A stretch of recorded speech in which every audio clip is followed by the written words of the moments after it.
야, 카드 왜 안 되니? 백화점 명품관 6천만 원짜리 모피 코트 앞에서 시어머니가 소리쳤습니다. 전화 너머 며느리의 목소리는 차가웠습니다. 누구신데요? 뚝. 15년간 시댁의 유령 디자이너로 살았던 여자가 그날 모든 카드를 해지했습니다. 법원 주차장 바닥에 차키를 던지고 손에 든 건 아버지의 낡은 도구 가방뿐이었습니다. 그리고 1년 후 그녀를 종이라 부르던 사람들이 법정에 섰습니다. 이번엔 수갑을 찬 채로 오늘의 사연 시작합니다. 구독과 좋아요를 누르시면 오늘 하루 행운이 함께 하실 겁니다. 백화점 명품관 안쪽 가장 비싼 모피 코트들이 진열된 구역이었습니다. 박금자가 진열대 앞에서 발을 멈추고 섰습니다. 금자는 거울 앞에서 몸을 이리저리 돌리며 모피 코트를 입어보고 있었습니다. 6천만 원짜리 러시아산 밍크 코트였습니다. 이거 포장해줘요. 금자가 턱을 치켜들며 말했습니다. 젊은 여직원이 공손하게 고개를 숙였습니다. 좋은 선택하셨습니다. 계산대로 모시겠습니다. 금자는 여직원을 따라 계산대 앞으로 걸어갔습니다. 명품 가방을 든 손이 자연스럽게 허리춤으로 올라갔습니다. 카드요. 금자가 지갑에서 검은색 카드를 꺼내 내밀었습니다. 여직원이 카드를 받아 단말기에 긁었습니다. 기계음이 울렸습니다. 여직원의 표정이 미묘하게 굳었습니다. 고객님, 죄송하지만 카드 승인이 안 되네요. 뭐? 금자의 목소리가 높아졌습니다. 다시 해봐요. 기계 오류 아니에요? 네, 다시 한번 해보겠습니다. 여직원이 다시 카드를 긁었습니다. 똑같은 기계음이 울렸습니다. 승인이 거절되었습니다. 고객님. 주변에 있던 다른 고객들이 하나둘 이쪽을 쳐다보기 시작했습니다. 금자의 얼굴이 붉어졌습니다. 말도 안 돼. 이 카드 한도가 얼만데. 금자가 핸드백을 뒤지며 휴대전화를 꺼냈습니다. 금자의 손가락이 화면을 빠르게 누르기 시작했습니다. 발신음이 울렸습니다. 한참 만에 전화가 연결됐습니다. 야, 카드 왜 안 돼? 금자가 고함을 질렀습니다. 주변 고객들의 시선이 일제히 금자에게 쏠렸습니다. 전화 너머에서 잠시 정적이 흘렀습니다. 그리고 차분하면서도 낯선 목소리가 들려왔습니다. 누구신데요? 짧은 대답이었습니다. 금자의 눈이 커졌습니다. 뭐, 인연이 지금. 뚝. 전화가 끊겼습니다. 금자는 멍하니 휴대전화 화면을 바라봤습니다. 다시 전화를 걸었습니다. 이번에는 신호음조차 울리지 않았습니다. 통화 연결이 되지 않습니다라는 안내 메시지만 흘러나왔습니다. 고객님, 다른 결제 수단은 없으신가요? 여직원이 조심스럽게 물었습니다. 금자는 대답 대신 급하게 지갑을 뒤졌습니다.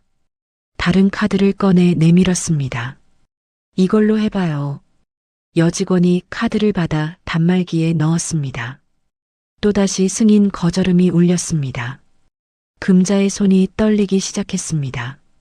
또 안 돼요? 죄송합니다, 고객님. 금자는 가방 안을 뒤져 세 번째 카드를 꺼냈습니다. 결과는 똑같았습니다. 주변에 모인 사람들이 수군거리기 시작했습니다. 저 사람 카드깡 하다 걸린 거 아니야? 6천만 원짜리 코트를 사려고 하다니. 금자의 얼굴이 새빨개졌습니다. 금자는 코트를 벗어 여직원에게 던지듯 건넸습니다. 다음에 올게요. 금자가 황급히 명품관을 빠져나갔습니다. 구두 굽소리가 바닥에 요란하게 울렸습니다. 같은 시각 법원 주차장이었습니다. 한지혜가 벤치에 앉아 휴대전화를 내려다보고 있었습니다. 지혜의 손가락이 화면을 부드럽게 쓸어내렸습니다. 은행 앱이 열렸습니다. 지혜는 가족 카드 관리 메뉴를 눌렀습니다. 전체 해지 버튼이 보였습니다. 지혜의 손가락이 잠시 멈칫했습니다. 그러나 곧 단호하게 버튼을 눌렀습니다. 해지가 완료되었습니다. 기계음 같은 안내 메시지가 화면에 떴습니다. 지혜는 연락처 목록을 열었습니다. 시어머니라고 저장된 번호를 찾아 길게 눌렀습니다. 차단하기 버튼을 눌렀습니다. 이어서 남편이라고 저장된 번호도 똑같이 처리했습니다. 지혜의 얼굴에는 아무런 감정도 드러나지 않았습니다.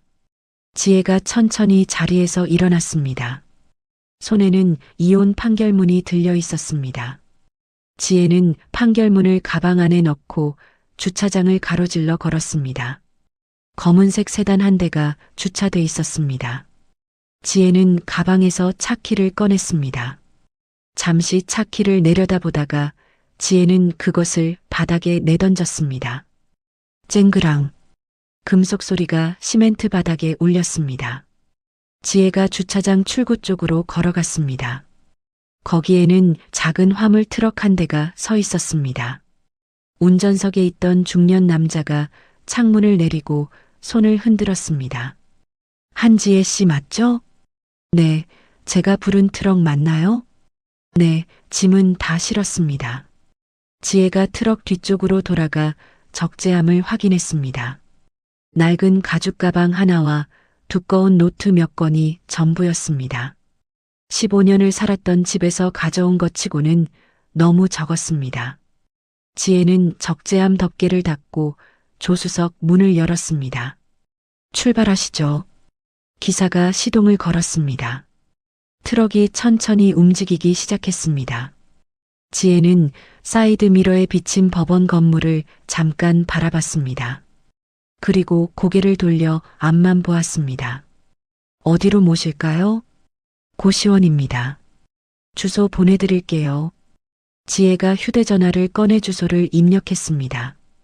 기사가 내비게이션을 확인하고 고개를 끄덕였습니다. 40분 정도 걸리겠네요. 천천히 가주세요.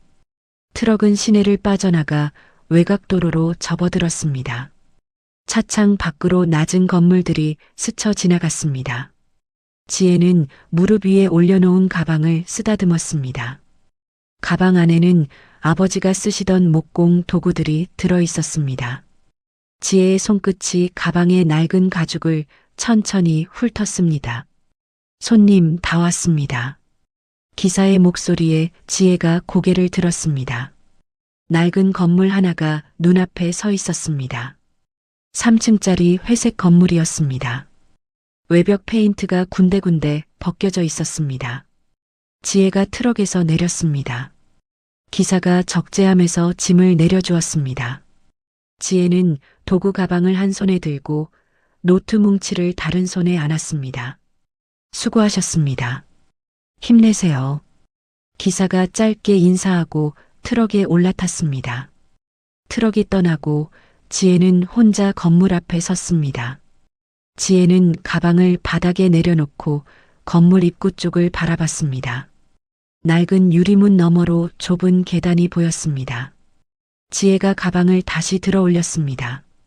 그리고 건물 안으로 걸어 들어갔습니다. 문이 삐걱거리며 닫혔습니다. 복도에는 소독약 냄새가 희미하게 풍겼습니다. 지혜는 계단을 올라 2층으로 향했습니다. 좁은 복도 끝 2035라고 적힌 문 앞에서 지혜가 멈춰 섰습니다. 지혜가 주머니에서 열쇠를 꺼내 문을 열었습니다. 방문이 천천히 열렸습니다. 작은 방이었습니다. 창문 하나, 책상 하나, 좁은 침대 하나가 전부였습니다. 지혜는 가방을 바닥에 내려놓고 창가로 걸어갔습니다. 창문을 열었습니다. 바람이 들어왔습니다. 지혜는 창밖을 내다봤습니다. 회색 건물들 사이로 저녁 하늘이 보였습니다. 지혜가 침대에 앉았습니다. 그리고 무릎 위에 손을 올려놓았습니다. 지혜의 손은 더 이상 떨리지 않았습니다. 지혜는 천천히 숨을 내쉬었습니다. 방 안은 조용했습니다. 지혜는 가만히 앉아 있었습니다. 15년 만에 찾아온 고요였습니다. 민호 가구 사무실, 김민호가 책상 앞에 앉아 서류를 넘기고 있었습니다. 문이 벌컥 열렸습니다. 공장장 김태수가 숨을 헐떡이며 들어왔습니다. 사장님, 큰일 났습니다. 민호가 서류에서 눈을 떼지 않고 대답했습니다. 뭔데 그래? 호텔 측에서 연락 왔는데요. 디자인 수정 요청서를 보냈다고 합니다. 수정? 뭘 수정해? 태수가 민호 책상 앞으로 다가왔습니다.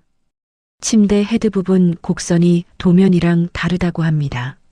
샘플 받아보니까 각도가 틀렸대요. 민호의 손이 멈췄습니다. 도면대로 만들었잖아. 그게 도면 자체가 잘못된 것 같습니다. 뭐? 민호가 벌떡 일어났습니다. 도면을 누가 그렸는데? 태수가 난처한 표정으로 입을 열었습니다. 그게 전에는 사모님이 다 확인하셨잖습니까? 민호의 얼굴이 굳었습니다. 민호는 아무 말 없이 공장으로 향했습니다. 태수가 뒤따라 걸었습니다. 공장 안 작업대 위에 침대 헤드 샘플이 놓여 있었습니다. 민호가 샘플을 손으로 쓰다듬었습니다. 곡선이 어색했습니다. 민호는 옆에 펼쳐진 도면을 집어들었습니다. 숫자들이 빼곡하게 적혀 있었지만 민호는 어디가 잘못됐는지 알 수 없었습니다. 이거 다시 그릴 수 있어? 민호가 태수를 돌아보며 물었습니다. 저도 설계는 잘 모릅니다. 사모님이 항상 하셨던 일이라. 그럼 직원 중에 할 수 있는 사람 없어? 태수가 고개를 저었습니다. 다들 제작만 했지 설계는 사모님 혼자 다 했습니다. 민호가 도면을 작업대 위에 내던졌습니다. 외주 디자이너 알아봐. 당장. 네, 사장님. 태수가 황급히 공장을 나갔습니다. 민호는 혼자 작업대 앞에 섰습니다. 민호의 시선이 공장 구석에 놓인 빈 책상으로 향했습니다. 지혜가 늘 앉아있던 자리였습니다. 책상 위는 텅 비어 있었습니다. 사흘 후 민호 가구 회의실이었습니다. 민호와 금자가 나란히 앉아 있었습니다. 맞은편에는 젊은 남자가 노트북을 펼쳐놓고 있었습니다. 저는 홍익대 가구 디자인과 출신 정우성입니다. 우성이 명함을 내밀었습니다. 민호가 명함을 받아 대충 훑어봤습니다. 경력이 얼마나 돼요? 3년 정도 됩니다. 금자가 팔짱을 끼며 끼어들었습니다. 3년이면 짧은데. 하지만 호텔 프로젝트 경험은 많습니다. 우성이 노트북 화면을 돌려 보여주었습니다. 몇 개의 디자인 샘플이 보였습니다. 우리 건 언제까지 해줄 수 있어요? 민호가 물었습니다. 일주일이면 수정안 드릴 수 있습니다. 일주일? 너무 오래 걸리는데. 금자가 인상을 찌푸렸습니다. 저희가 원하는 건 사흘 안에 끝내는 거예요. 우성의 표정이 난처해졌습니다. 사흘은 좀. 그럼 됐어요. 금자가 손을 내저었습니다. 우성이 당황한 표정으로 민호를 바라봤습니다. 아니, 어머니. 민호가 금자를 말렸습니다. 일주일이면 일주일이지. 우선 계약서부터 쓰자고. 우성이 안도의 한숨을 내쉬었습니다. 일주일 후 민호가 우성이 보낸 파일을 열어보고 있었습니다. 화면 속 디자인은 깔끔했지만 뭔가 어색했습니다. 민호는 바로 옆에 두었던 지혜의 예전 도면과 비교했습니다. 선의 흐름이 달랐습니다. 민호는 우성에게 전화를 걸었습니다. 정 디자이너, 이거 좀 더 부드럽게 할 수 없어요? 어느 부분 말씀이신가요? 여기 곡선 부분. 너무 딱딱해 보여. 아, 그 부분은 구조상 각도를 더 줄이면 강도가 약해집니다. 그래도 보기 안 좋은데. 그럼 다시 수정해 보겠습니다. 전화를 끊고 민호는 한숨을 내쉬었습니다.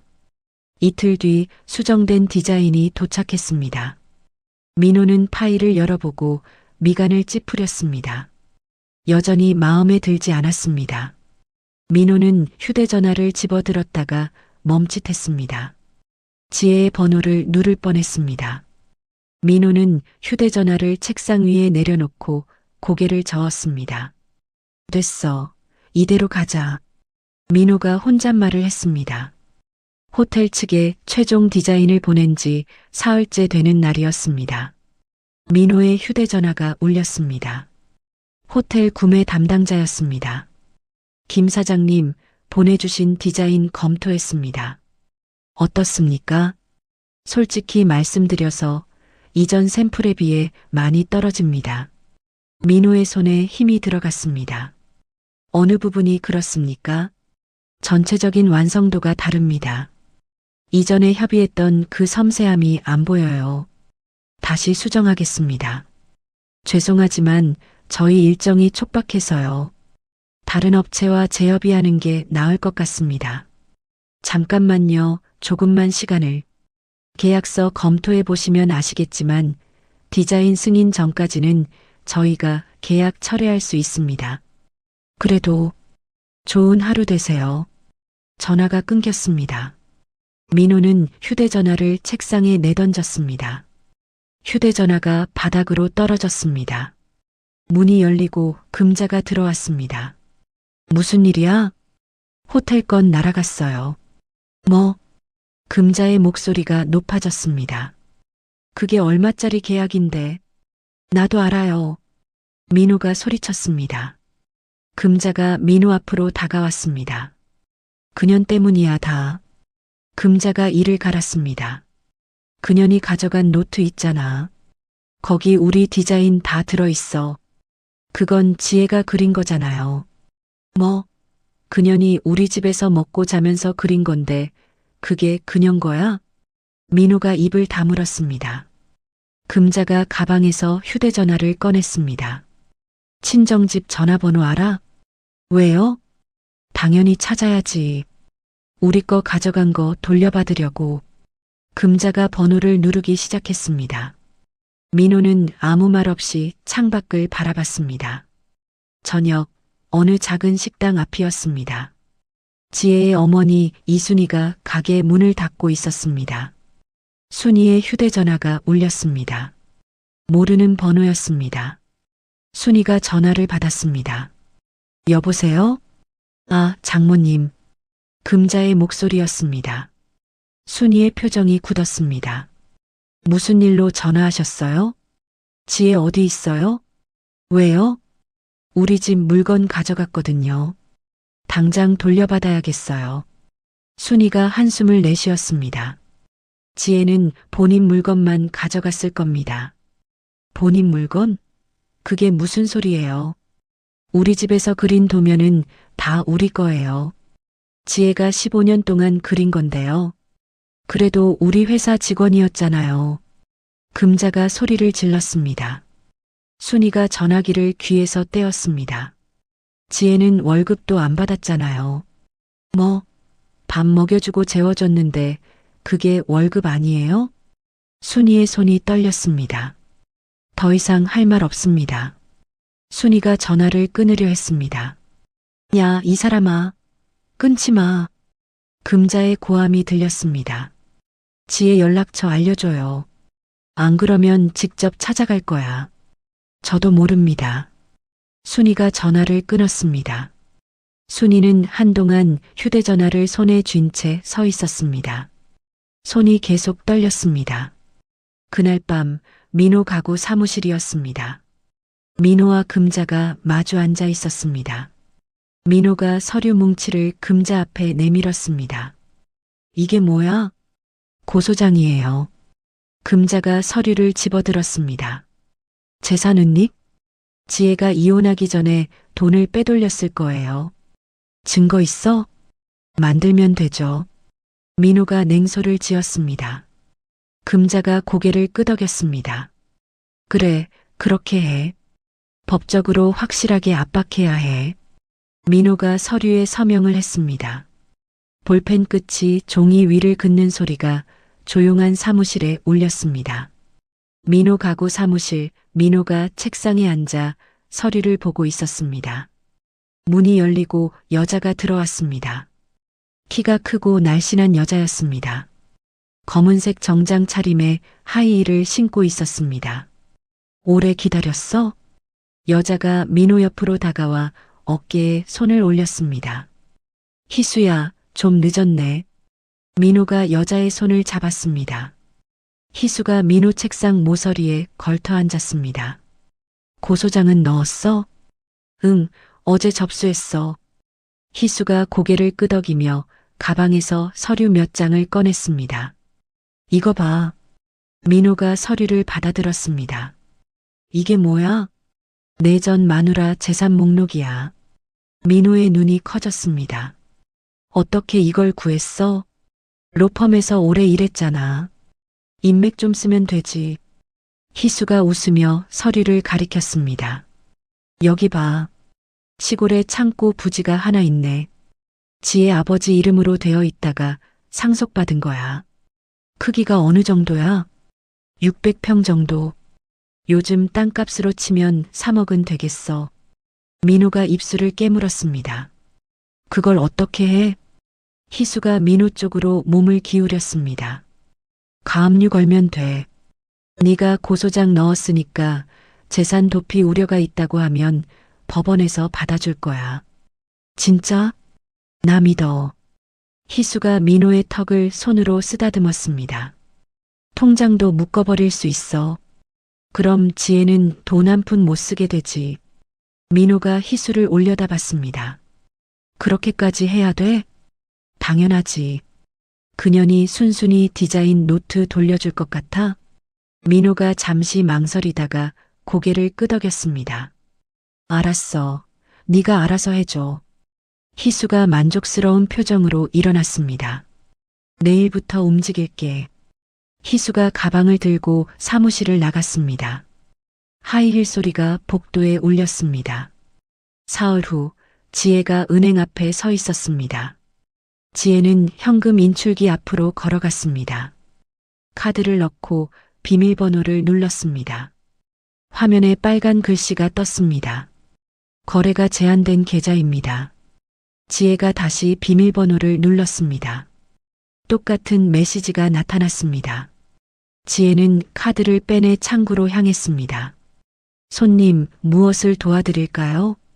직원이 밝게 웃으며 물었습니다. 제 계좌에서 돈을 못 찾겠어요. 지혜가 카드를 내밀었습니다.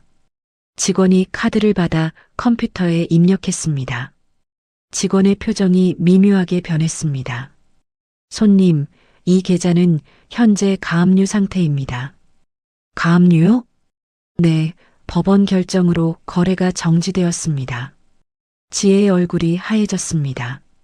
언제부터요? 이틀 전부터입니다.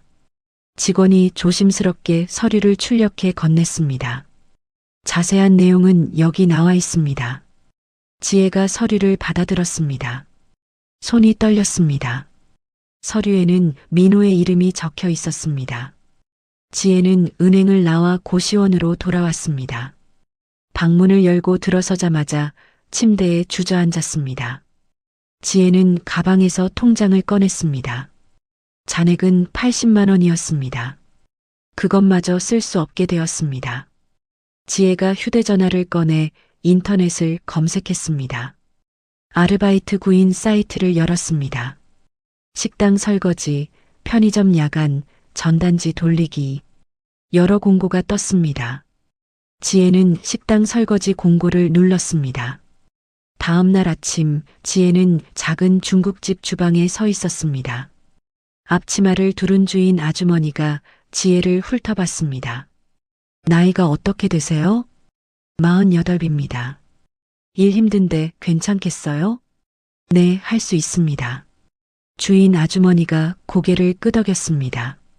하루 4시간, 시급 10,000원. 점심시간이랑 저녁시간만 나오면 돼요. 감사합니다.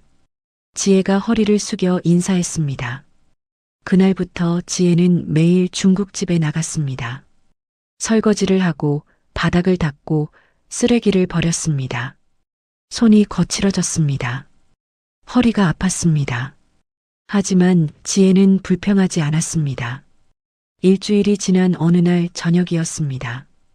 지혜가 고시원으로 돌아오는데 건물 앞에 사람들이 모여 있었습니다. 지혜가 가까이 다가가자 사람들이 수군거렸습니다. 저 사람이에요.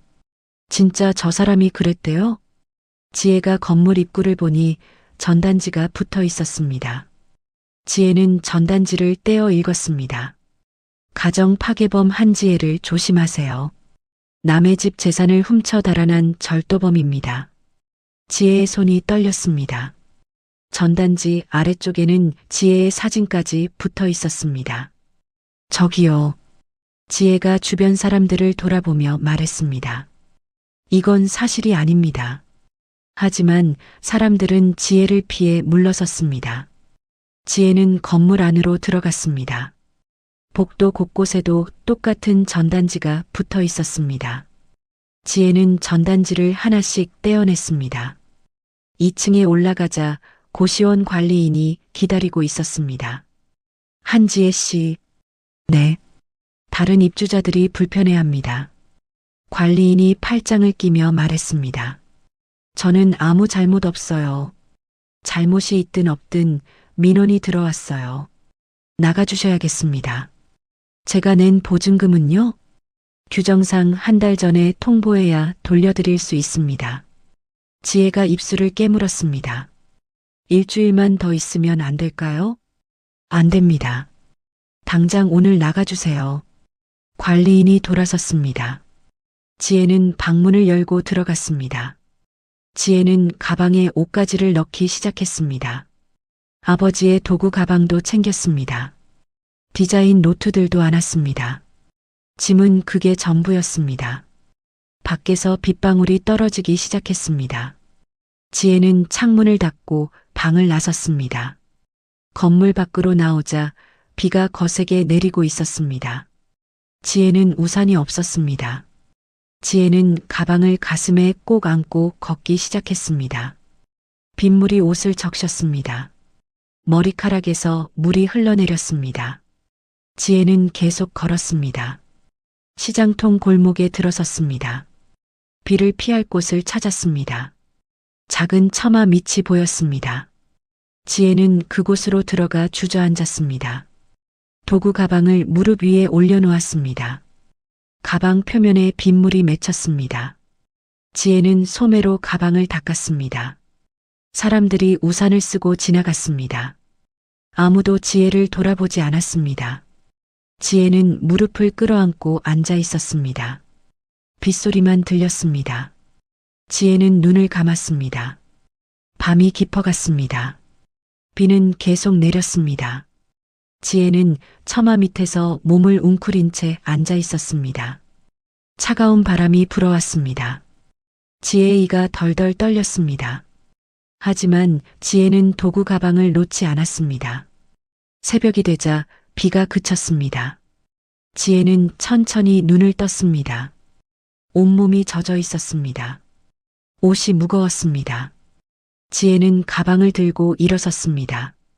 다리에 힘이 없었습니다. 지혜는 벽을 짚고 겨우 몸을 지탱했습니다. 아침 햇살이 골목을 비쳤습니다. 지혜는 햇빛을 바라봤습니다. 눈부셨습니다. 지혜는 다시 걷기 시작했습니다. 발걸음이 느렸습니다. 하지만 멈추지 않았습니다. 시장 입구 쪽이었습니다. 지혜가 천천히 걸어가고 있었습니다.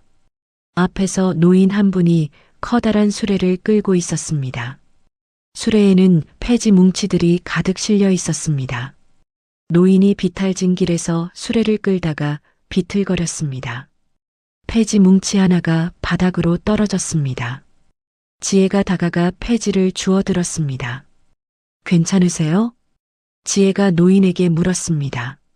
노인이 고개를 들어 지혜를 바라봤습니다. 70대로 보이는 노인이었습니다. 고맙소. 노인이 허리를 펴며 말했습니다. 지혜가 폐지를 수레에 다시 올렸습니다. 제가 밀어드릴까요? 아니요, 괜찮소. 노인이 손을 내저었습니다. 그때 노인의 시선이 지혜가 안고 있는 가방으로 향했습니다. 낡은 가죽 도구 가방이었습니다.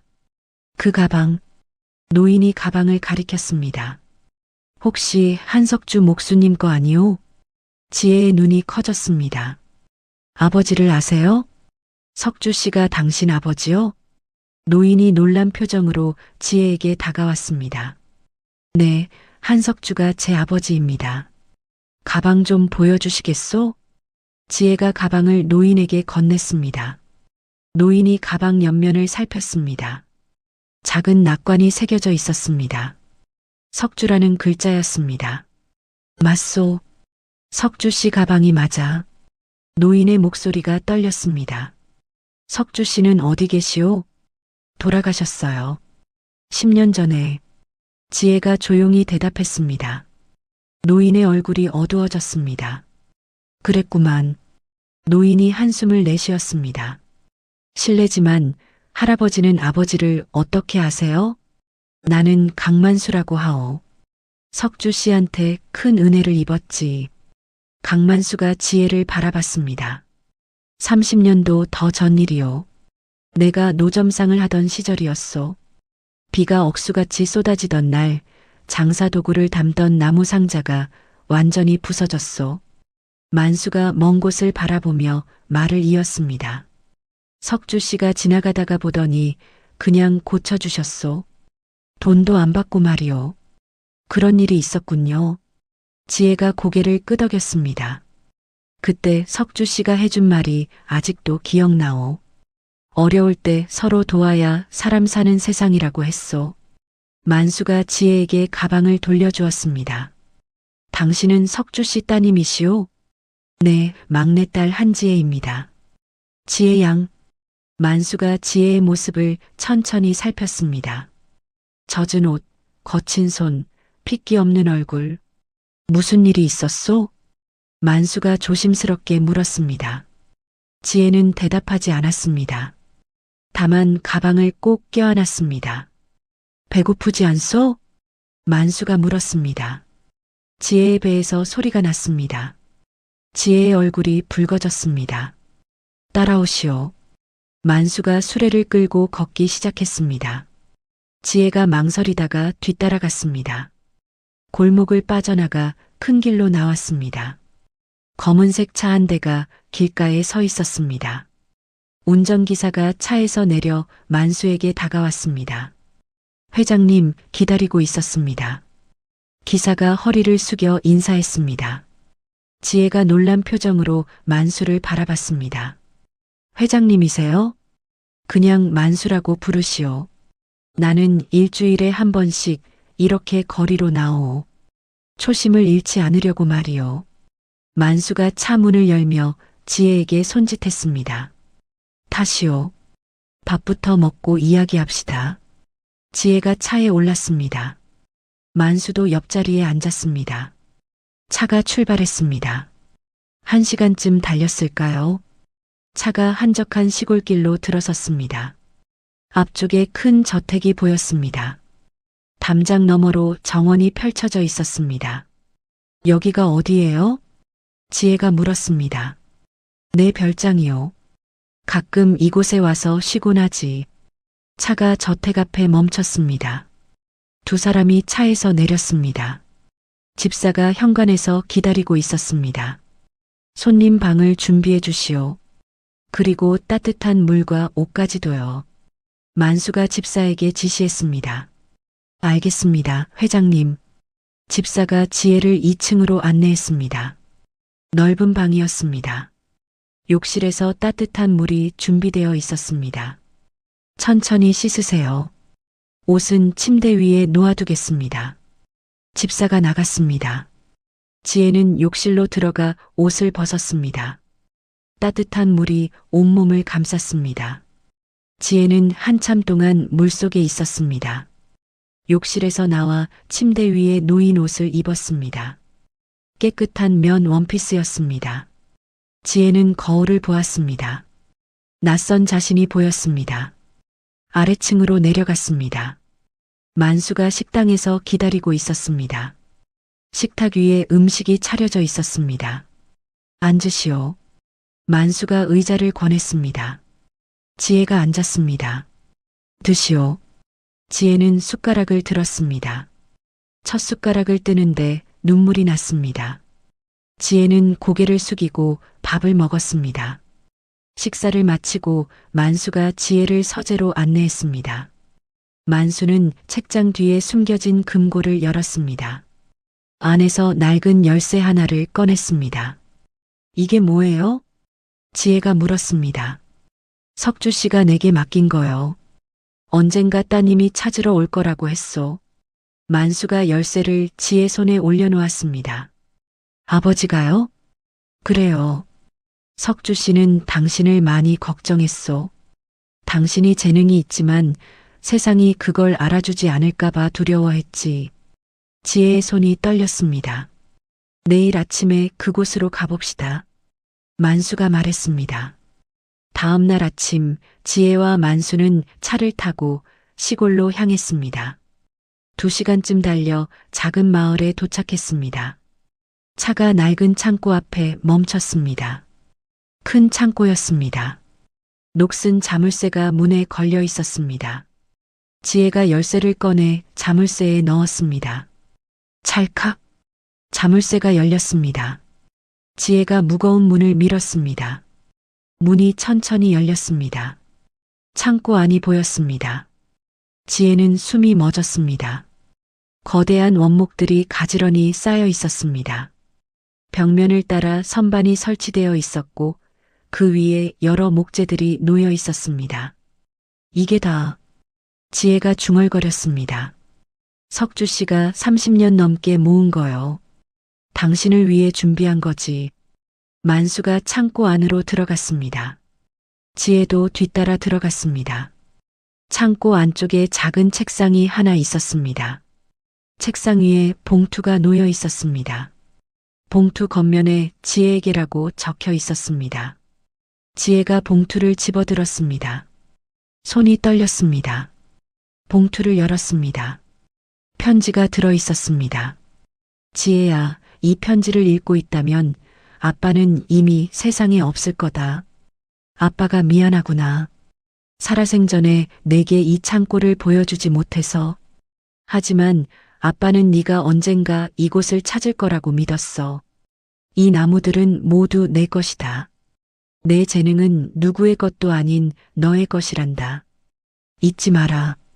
사랑한다. 우리 딸. 편지를 읽는 지혜의 눈에서 눈물이 흘렀습니다. 지혜는 편지를 가슴에 안았습니다. 고맙소, 석주 씨. 만수가 조용히 말했습니다. 만수는 지혜의 어깨를 가볍게 두드리고 창고 밖으로 나갔습니다.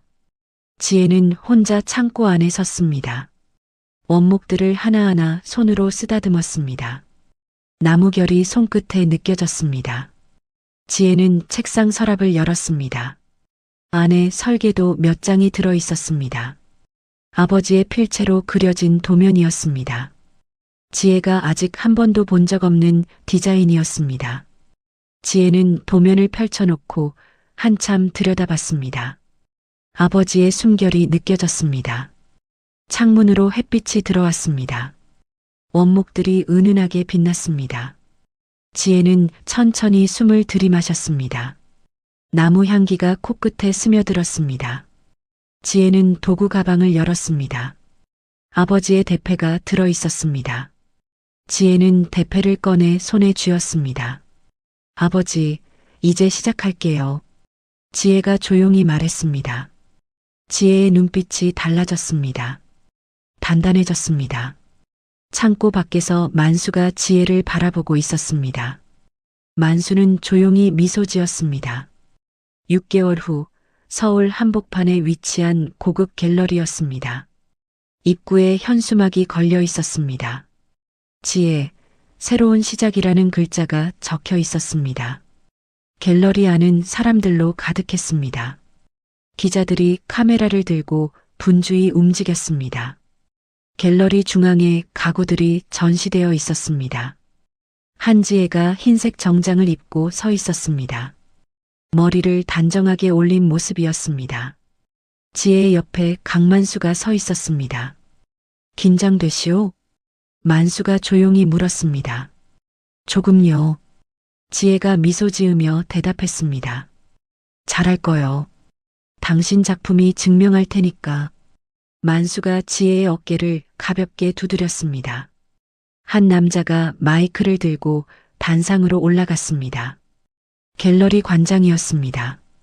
여러분, 오늘 이 자리에 모여주셔서 감사합니다. 관장이 말을 시작했습니다. 사람들이 조용해졌습니다. 오늘 소개할 디자이너는 한지혜 씨입니다. 그녀는 전통 목공 기법과 현대적 감각을 결합한 독창적인 작품을 선보입니다. 관장이 지혜를 향해 손을 내밀었습니다. 지혜가 단상으로 걸어 올라갔습니다. 박수 소리가 갤러리를 채웠습니다. 안녕하세요. 디자이너 한지혜입니다. 지혜가 마이크를 잡고 말했습니다. 목소리는 떨리지 않았습니다. 제 아버지는 평생 나무를 다루신 분이었습니다. 아버지는 나무에도 생명이 있다고 하셨어요. 그래서 저도 나무를 살려내는 디자인을 하고 싶었습니다. 지혜가 전시된 가구를 가리켰습니다. 이 작품들은 모두 아버지가 30년 넘게 준비하신 원목으로 만들었습니다.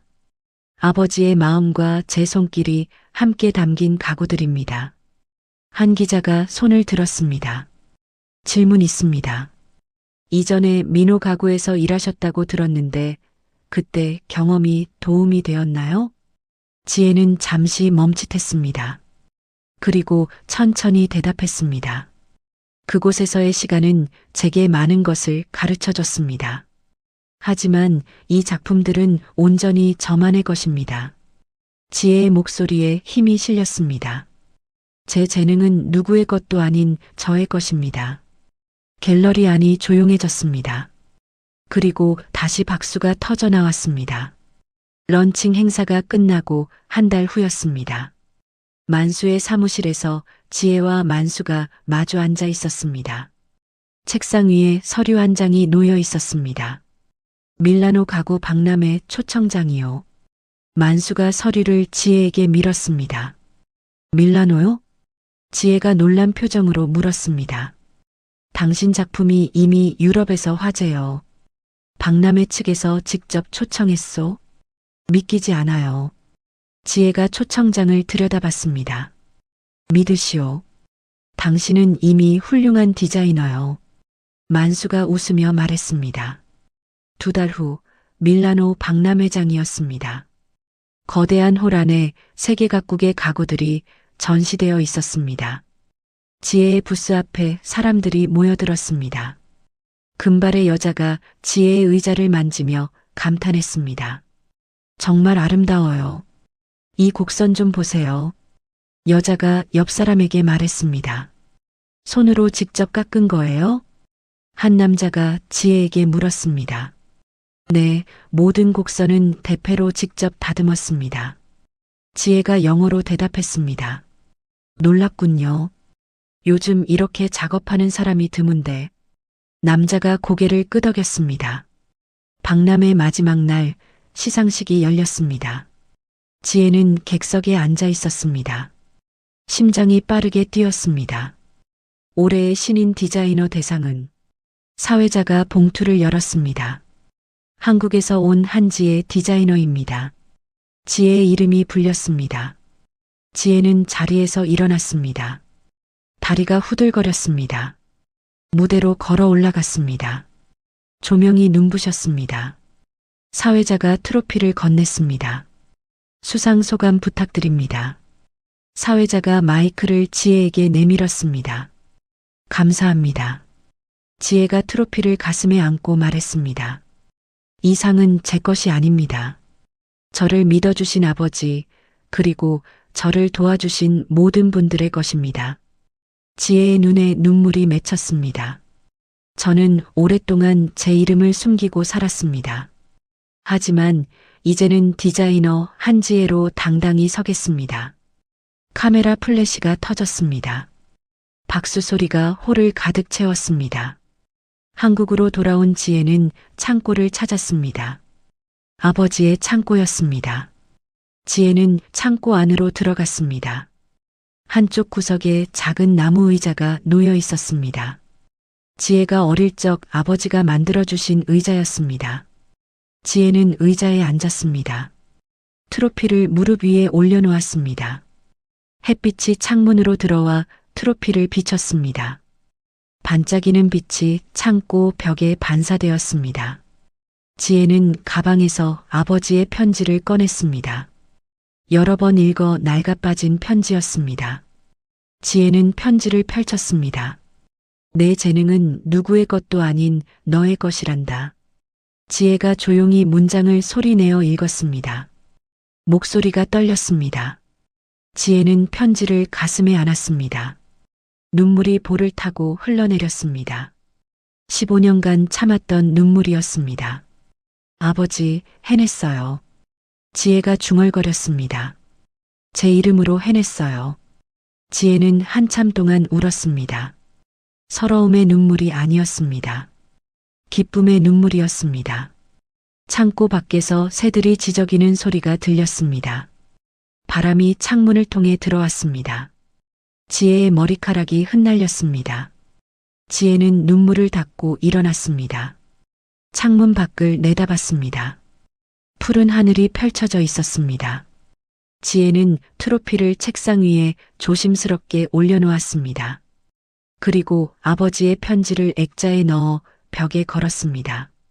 지혜는 대패를 손에 쥐고 작업대 앞에 섰습니다. 새로운 원목 한 조각을 올려놓았습니다. 이제 시작이에요, 아버지. 지혜가 말했습니다. 지혜의 손이 나무 위로 움직이기 시작했습니다. 대패 소리가 창고 안을 채웠습니다. 창문으로 들어오는 햇빛이 지혜를 비쳤습니다. 지혜의 얼굴에는 평온한 미소가 떠올라 있었습니다. 작업대 위에서 나무 조각들이 떨어졌습니다. 지혜의 손은 쉬지 않고 움직였습니다. 나무 향기가 공기를 채웠습니다. 지혜는 작업에 집중했습니다. 세상의 모든 소음이 사라졌습니다. 오직 나무와 지혜만 남았습니다. 시간이 흘렀습니다. 해가 서쪽으로 기울었습니다. 지혜는 여전히 작업대 앞에 서 있었습니다. 작업을 마친 지혜가 뒤로 물러서서 완성된 작품을 바라봤습니다. 작은 보석함이었습니다. 표면이 매끈하게 다듬어져 있었습니다. 지혜는 보석함을 손에 들었습니다. 무게가 적당했습니다. 지혜는 만족스러운 표정으로 고개를 끄덕였습니다. 창고 문을 열고 밖으로 나왔습니다. 저녁 노을이 하늘을 물들이고 있었습니다. 지혜는 하늘을 올려다봤습니다. 아버지도 보고 계시죠? 지혜가 하늘을 향해 물었습니다. 바람이 대답처럼 지나갔습니다. 지혜는 천천히 걸어 주차장으로 향했습니다. 만수가 선물한 작은 차가 서 있었습니다. 지혜는 차에 올라 시동을 걸었습니다. 차가 창고를 떠나 도로로 나왔습니다. 백미러에 비친 창고가 점점 작아졌습니다. 지혜는 앞만 보고 운전했습니다. 민호 가구 사무실, 민호가 노트북 화면을 응시하고 있었습니다. 화면에는 밀라노 박람회 기사가 떠 있었습니다. 지혜가 트로피를 든 사진이 크게 실려 있었습니다. 민호는 마우스를 내려놓고 의자 등받이에 몸을 기댔습니다. 책상 위에 놓인 담배갑을 집어들었습니다. 담배 한 개비를 빼내 입에 물었습니다. 문이 열리고 희수가 들어왔습니다. 희수는 민호 책상 앞에 서서 화면을 내려다봤습니다. 아직도 그 기사 보고 있어? 희수가 팔짱을 끼며 물었습니다. 전현이 저렇게 잘 나가는데 가만히 있을 수 있어? 민호가 담배를 재떨이에 비볐습니다. 그래서 내가 준비했잖아. 희수가 가방에서 서류 뭉치를 꺼내 책상 위에 던졌습니다. 이게 뭐야? 지혜가 여기서 일할 때 그린 도면들이야. 내가 복사해뒀거든. 민호가 서류를 펼쳐봤습니다. 여러 가구 디자인이 그려져 있었습니다. 이걸 어떻게 써? 지혜 신작이랑 비교해봐. 비슷한 부분 많아. 희수가 민호 옆에 앉으며 노트북을 당겼습니다. 희수는 지혜의 수상작 사진을 열었습니다. 여기 봐. 이 곡선 부분. 희수가 화면을 가리켰습니다. 이거랑 네가 가진 도면이랑 비슷하지? 민호가 서류와 화면을 번갈아 봤습니다. 비슷하긴 한데. 비슷한 게 아니라 똑같다고 우기는 거야. 희수가 냉소를 지었습니다.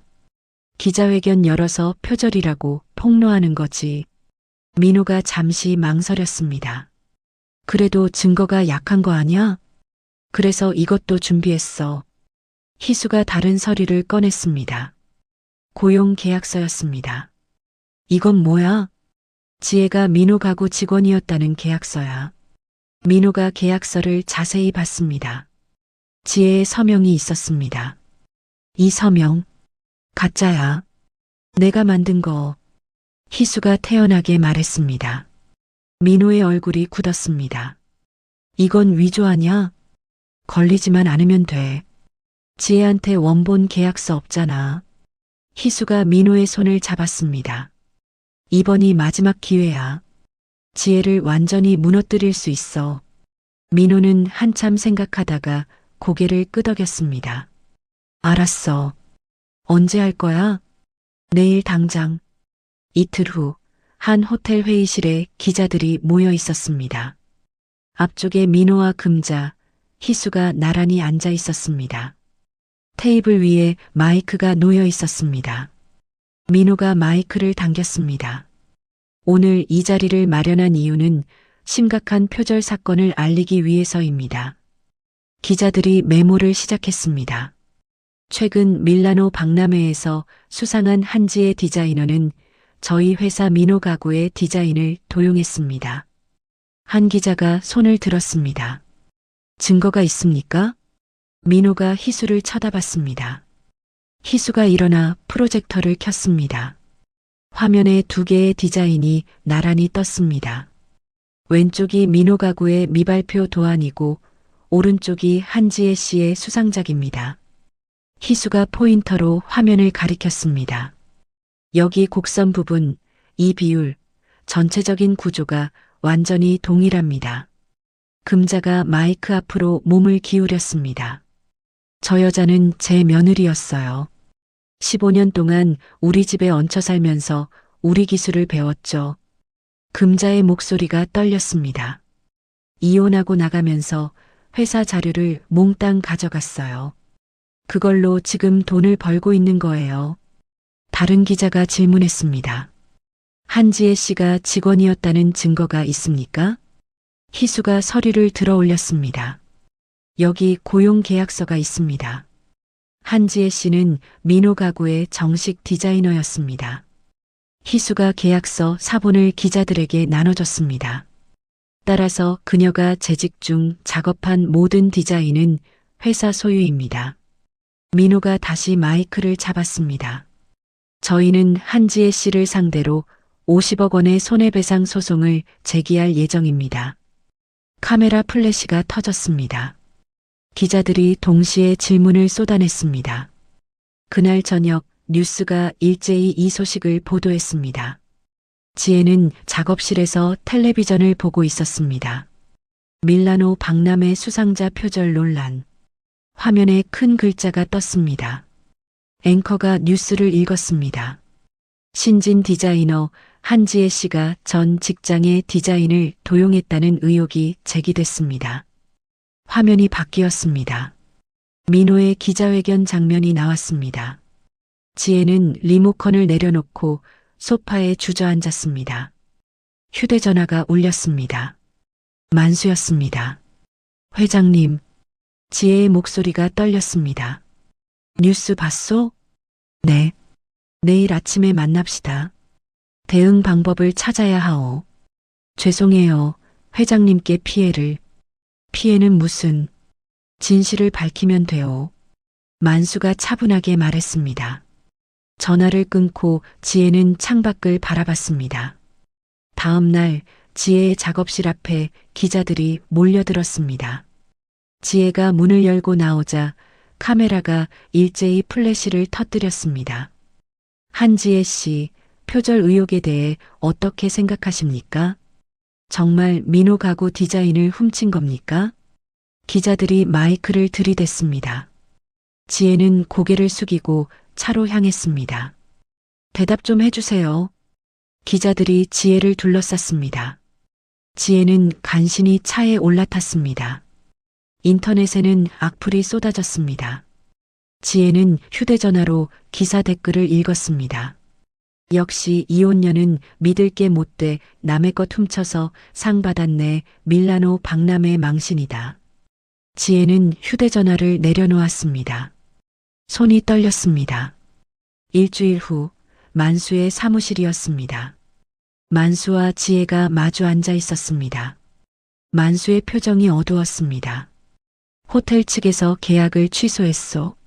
만수가 서류를 지혜에게 건넸습니다. 그뿐이 아니오. 백화점 입점도 보류됐소. 지혜가 입술을 깨물었습니다. 다 제 탓입니다. 아니요. 이건 음모요. 만수가 책상을 손으로 쳤습니다. 하지만 여론이 안 좋습니다. 투자자들이 불안해하고 있어요.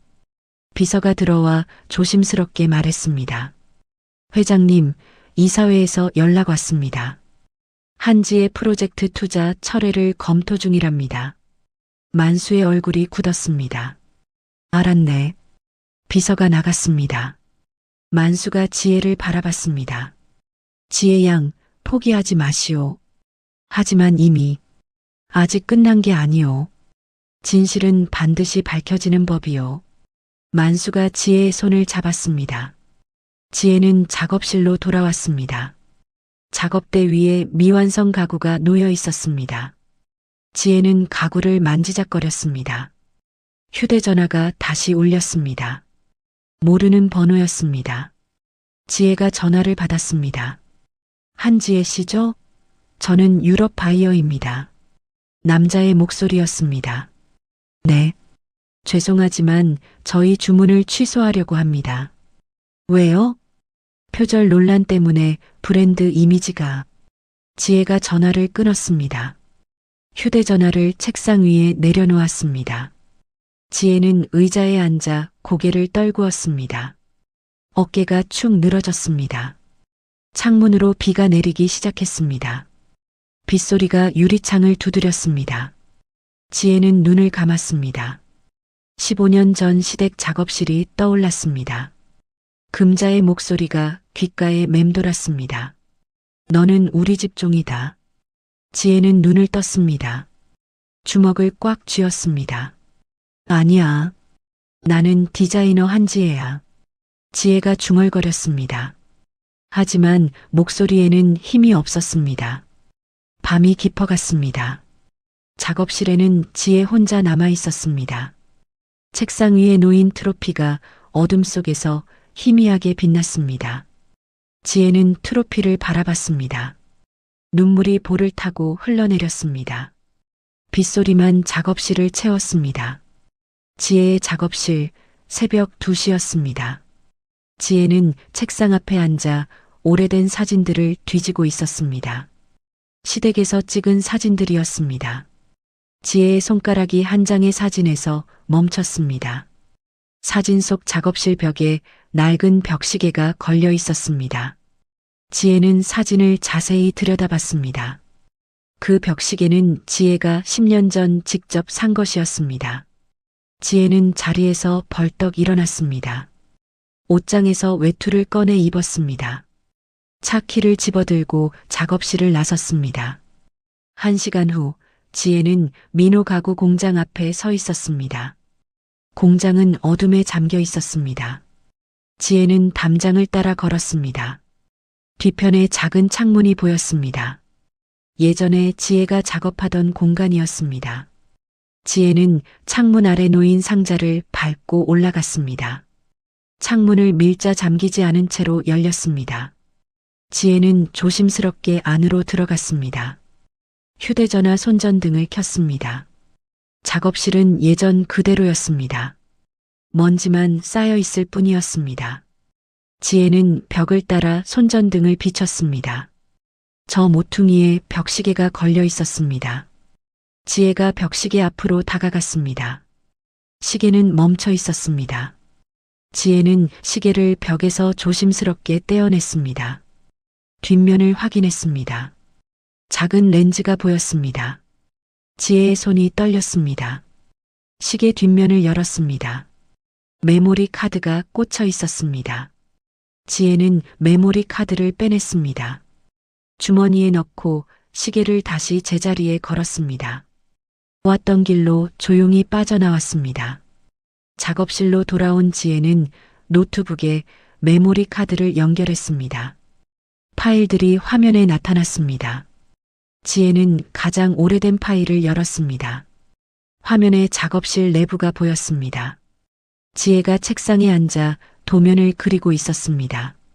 문이 열리고 금자가 들어왔습니다. 또 그림이나 그리고 앉았네. 금자의 목소리가 들렸습니다. 어머님, 호텔건 마감이 내일이라서요. 화면 속 지혜가 고개를 들지 않고 대답했습니다. 내일이든 모레든 네가 그린 건 다 우리 거야. 금자가 지혜의 책상으로 다가왔습니다. 네가 여기서 먹고 자는 게 공짜인 줄 알아? 죄송합니다. 너는 우리 집 종이야. 네가 그린 모든 건 내 아들 이름으로 나갈 거야. 알아들었어? 금자가 지혜의 도면을 낚아챘습니다. 지혜는 아무 말도 하지 못했습니다. 영상이 끝났습니다. 지혜는 다른 파일들도 열어봤습니다. 비슷한 장면들이 수십 개 저장되어 있었습니다. 지혜는 휴대전화를 집어들었습니다. 만수에게 전화를 걸었습니다. 회장님, 증거를 찾았어요. 다음 날 오전 만수의 사무실이었습니다. 만수와 지혜, 그리고 변호사 한 명이 모여 있었습니다. 변호사가 노트북으로 영상을 확인하고 있었습니다. 이 정도면 충분합니다. 변호사가 노트북을 닫으며 말했습니다. 바로 반소를 제기하죠. 명예훼손과 무고죄로 가능할까요? 지혜가 물었습니다. 충분합니다. 게다가 저쪽에서 제출한 고용계약서도 의심스러운 점이 많아요. 변호사가 서류를 꺼내 펼쳤습니다. 이 계약서, 서명 필체를 감정해 봤는데 위조 가능성이 높습니다. 만수가 고개를 끄덕였습니다. 그럼 사문서 위조죄도 추가할 수 있겠군요. 네, 그렇습니다. 일주일 후 법정이었습니다. 방청석이 기자들로 가득 찼습니다. 지혜가 원고석에 앉았습니다. 건너편 피고석에는 민호와 희수, 금자가 앉아 있었습니다. 판사가 들어왔습니다. 모두가 일어났습니다. 착석하십시오. 판사가 말했습니다. 사람들이 자리에 앉았습니다. 원고 측 변호인, 증거 제출하십시오. 지혜의 변호사가 일어났습니다. 판사님, 먼저 영상 자료를 제출하겠습니다. 법정 스크린에 영상이 재생되었습니다. 금자가 지혜를 모욕하는 장면이 나왔습니다. 너는 우리 집 종이야. 금자의 목소리가 법정에 울렸습니다. 방청석이 술렁거렸습니다. 금자의 얼굴이 하얗게 질렸습니다. 민호는 고개를 숙였습니다. 이 영상은 원고가 피고들로부터 지속적으로 학대받았음을 보여줍니다. 변호사가 말을 이었습니다. 따라서 원고가 만든 디자인은 자발적인 노동의 결과가 아니라 강압에 의한 것입니다. 이에 있습니다. 희수의 변호사가 벌떡 일어났습니다. 원고는 정식 직원이었습니다. 고용계약서가 있습니다. 그 계약서 말씀이십니까? 지혜의 변호사가 서류를 들어 올렸습니다. 이 계약서는 위조된 것입니다. 필적 감정 결과를 제출합니다. 변호사가 감정서를 판사에게 건넸습니다. 판사가 서류를 읽었습니다. 피고 측, 이에 대해 반박하시겠습니까? 판사가 희수의 변호사를 바라봤습니다. 희수의 변호사는 말문이 막혔습니다. 또한 추가 증거를 제출하겠습니다. 지혜의 변호사가 서류 뭉치를 꺼냈습니다. 이것은 원고의 수상작에 사용된 원목의 나이테 분석 결과입니다. 변호사가 서류를 넘겼습니다. 이 나무는 60년 이상 자란 것으로 원고의 아버지께서 30년 전부터 보관하신 것입니다. 그게 무슨 의미입니까? 판사가 물었습니다. 피고 측이 주장하는 민호 가구는 설립된 지 20년밖에 안 됩니다. 따라서 이 나무를 보유할 수 없었습니다. 방청석에서 웅성거림이 일었습니다. 게다가 원고의 작품에 사용된 기법은 전통 대패질 방식입니다. 변호사가 사진을 제출했습니다. 이 기법은 손으로만 가능하며 민호 가구는 기계 작업만 해왔습니다. 민호가 의자에서 몸을 움찔했습니다. 이상의 증거들로 원고의 작품이 독창적이며 피고들의 주장은 거짓임을 입증합니다. 변호사가 자리에 앉았습니다. 법정이 조용해졌습니다. 판사가 망치를 들었습니다. 잠시 휴정하겠습니다. 판사가 퇴정했습니다. 복도에서 민호와 희수가 속삭이고 있었습니다. 어떻게 이거? 민호의 목소리가 떨렸습니다. 계약서가 가짜인 게 들통났잖아. 진정해. 아직 끝난 거 아니야. 희수가 민호의 팔을 잡았습니다. 그때 경찰 2명이 다가왔습니다. 박희수 씨, 김민호 씨 맞습니까? 네, 그런데요. 희수가 경찰을 돌아봤습니다. 사문서 위조 및 무고죄로 긴급 체포하겠습니다. 경찰이 수갑을 꺼냈습니다. 뭐요? 지금 뭐 하는 거예요? 희수가 소리쳤습니다. 묵비권을 행사할 수 있습니다. 경찰이 희수에게 수갑을 채웠습니다. 민호에게도 수갑이 채워졌습니다. 이것 봐요, 오해예요. 민호가 발버둥쳤습니다. 금자가 복도에서 그 장면을 지켜봤습니다. 금자는 벽에 기대섰습니다. 다리에 힘이 풀렸습니다. 지혜가 복도로 나왔습니다. 금자와 눈이 마주쳤습니다. 금자가 지혜에게 다가오려 했습니다. 지혜야. 지혜는 고개를 돌렸습니다. 만수와 함께 법정을 떠났습니다. 금자는 그 자리에 멈춰 섰습니다. 복도에 혼자 남았습니다. 경찰차가 민호와 희수를 태우고 떠났습니다. 기자들이 카메라를 들이댔습니다. 플래시가 터졌습니다. 지혜는 법원 밖으로 나왔습니다. 하늘을 올려다봤습니다. 구름 사이로 햇빛이 비쳤습니다. 끝났소. 만수가 옆에서 말했습니다. 네, 끝났어요. 지혜가 조용히 대답했습니다. 지혜의 얼굴에 평온한 표정이 떠올랐습니다. 기자들이 지혜에게 몰려들었습니다. 한지혜 씨, 소감 한 말씀 해주세요. 지혜가 기자들을 바라봤습니다. 진실은 언제나 이긴다는 걸 믿었습니다. 지혜가 또박또박 말했습니다. 제 재능은 누구의 것도 아닌 제 것입니다. 카메라 플래시가 터졌습니다. 지혜는 미소를 지었습니다. 그 미소는 어느 때보다 밝았습니다. 1년 후 동네 재래시장이었습니다. 박금자가 좁은 골목을 천천히 걸어가고 있었습니다. 예전의 명품 가방 대신 낡은 청가방을 들고 있었습니다. 금자는 과일 가게 앞에 멈춰 섰습니다. 상인이 금자를 보고 손짓했습니다. 이거 오늘 안 팔면 버려야 해요. 싸게 줄게요. 상인이 멍든 사과 몇 개를 비닐봉지에 담았습니다. 얼마예요? 금자가 물었습니다. 1,000원이요. 금자는 지갑을 열었습니다. 1,000원짜리 지폐 몇 장이 전부였습니다. 금자가 지폐 한 장을 꺼내 건넸습니다. 감사합니다. 상인이 봉지를 건넸습니다. 금자는 봉지를 받아 가방에 넣었습니다. 시장을 빠져나와 낡은 다세대 주택 앞에 섰습니다. 3층까지 계단을 올라갔습니다. 숨이 찼습니다. 금자는 계단 난간을 잡고 잠시 쉬었습니다. 좁은 방문을 열고 들어갔습니다. 원룸이었습니다. 부엌과 방이 하나로 붙어 있었습니다. 금자는 가방을 내려놓고 낡은 소파에 앉았습니다. 텔레비전을 켰습니다. 뉴스가 나오고 있었습니다. 디자이너 한지혜 씨가 이번에 유럽 명품 브랜드와 협업을 발표했습니다. 앵커의 목소리가 들렸습니다. 화면에 지혜가 나왔습니다. 환하게 웃고 있는 모습이었습니다. 금자는 리모컨을 집어 던졌습니다. 리모컨이 벽에 부딪혀 떨어졌습니다.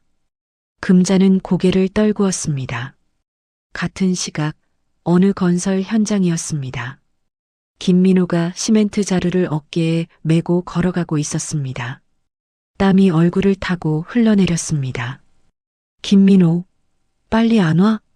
현장 감독이 소리쳤습니다. 네, 지금 갑니다. 민호가 뛰어갔습니다. 시멘트 자루를 내려놓았습니다. 허리를 펴며 숨을 헐떡였습니다. 점심시간이 되었습니다. 인부들이 그늘에 모여 앉았습니다. 민호도 구석에 자리를 잡았습니다. 도시락을 열었습니다. 밥과 김치가 전부였습니다. 민호는 젓가락을 들었습니다. 옆에 있던 인부가 신문을 펼쳤습니다. 신문 경제면에 지혜의 사진이 실려 있었습니다.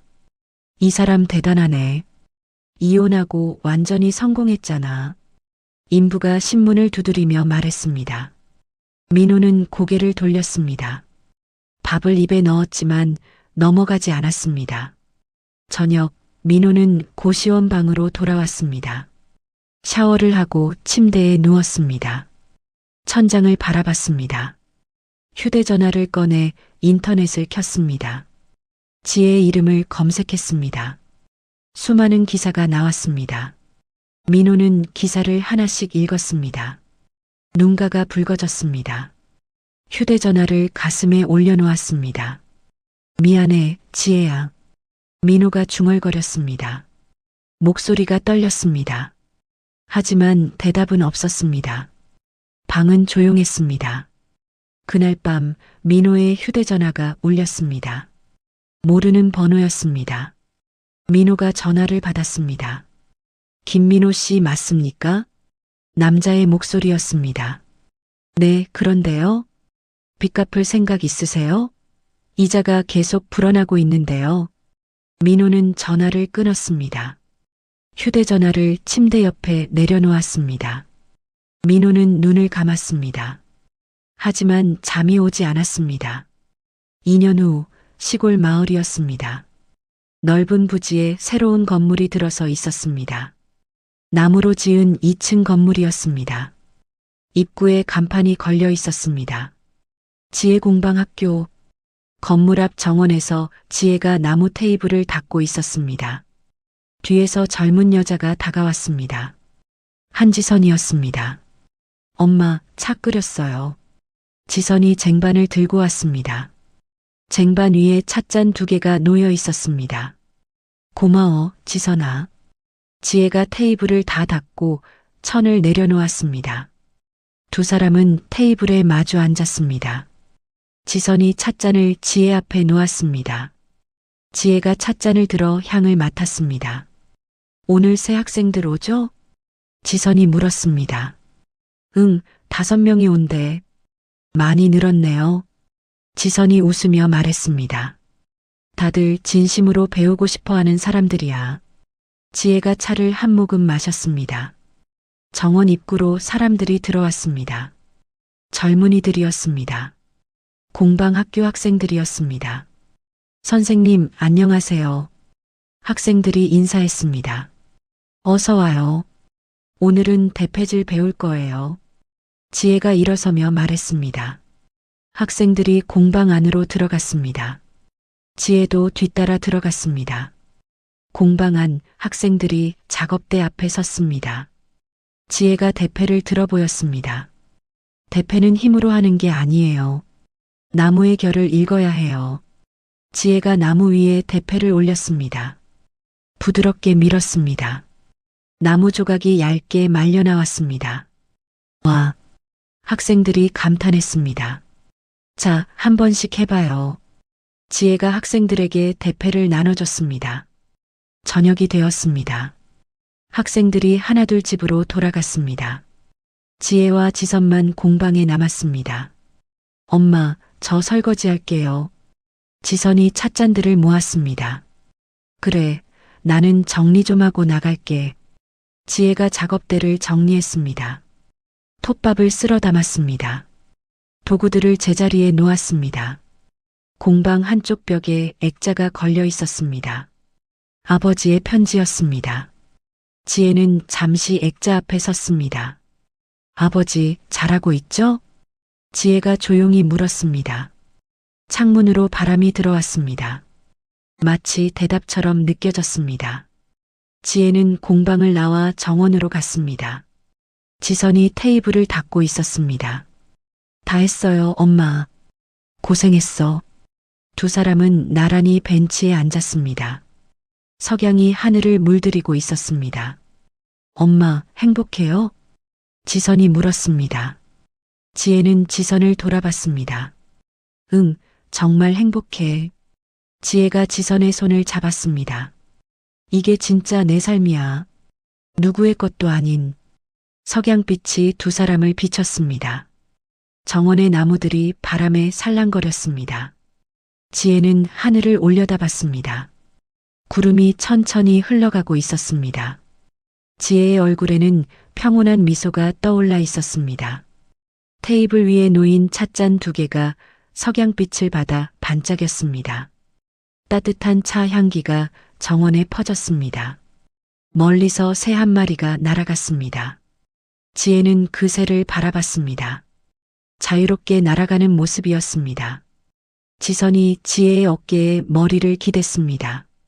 지혜는 딸의 머리를 쓰다듬었습니다. 엄마, 응? 사랑해요. 나도 사랑해. 두 사람은 말없이 앉아 있었습니다. 해가 천천히 지고 있었습니다. 하늘이 붉게 물들었다가 점점 어두워졌습니다. 첫 별이 하늘에 떴습니다. 지혜는 별을 바라봤습니다. 밤하늘은 고요했습니다. 공방학교의 불빛이 하나둘 켜졌습니다. 따뜻한 빛이 정원을 비췄습니다. 지혜와 지선은 천천히 일어났습니다. 공방으로 걸어갔습니다. 뒷모습이 단단해 보였습니다. 문이 닫혔습니다. 정원에는 평화가 내려앉았습니다. 바람이 나무 사이를 지나갔습니다. 밤은 깊어갔습니다. 한지혜는 15년을 종으로 살았지만 결국 자신의 이름으로 일어섰습니다. 아버지가 남긴 나무와 사랑으로 세상에 증명했습니다. 재능은 누구의 것도 아닌 오직 그 사람만의 것이라는 걸 말입니다. 때로는 모든 것을 잃은 것처럼 보이는 순간이 진짜 나를 찾는 시작점이 될 수 있습니다. 당신의 가치는 누구도 빼앗을 수 없습니다. 이야기를 끝까지 들어주신 분이 계시다면 구독과 잘 들었다고 댓글 하나만 남겨주세요. 새로운 이야기가 나오면 제일 먼저 전해드리겠습니다. 감사합니다.